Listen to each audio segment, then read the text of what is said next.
आमचा वारकरी संप्रदाय, आमची वारकरी परंपरा ही अत्यंत महत्त्वाची परंपरा आहे।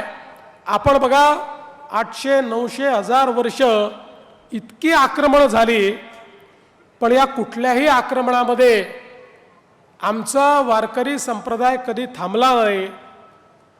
आमची पावलं ही पंढरीकडे कितीही अडचणी येऊ तरी ती वळतातच, ती पंढरीला जातातच। आणि हेही किती आश्चर्य आहे बघा की पंढरपूरमध्ये गेल्यानंतर विठ्ठलाचं दर्शन हे बोटावर मोजण्या इतक्या लोकांना प्राप्त होतं।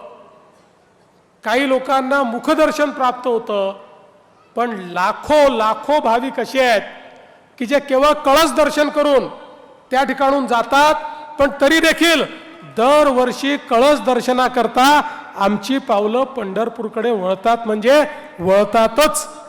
आणि म्हणून मला या ठिकाणी विठ्ठल महाराजांनी सांगितलं की शेवटी वारकरी संप्रदायाचे अर्धवीव म्हणून ज्या गहिनीनाथ महाराजांकडे आपण बघतो, त्यांच्या गळावरनं जी दिंडी पंढरपूरला जाते, त्या दिंडीकरता जो रस्ता आहे तो चांगला करून द्या।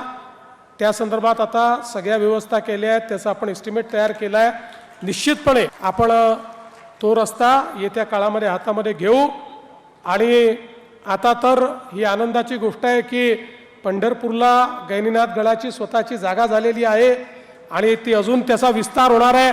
आणि पुढे मला असं वाटतं की खूप मोठ्या प्रमाणात चांगल्या व्यवस्था या पंढरपूरला त्या ठिकाणी होतील।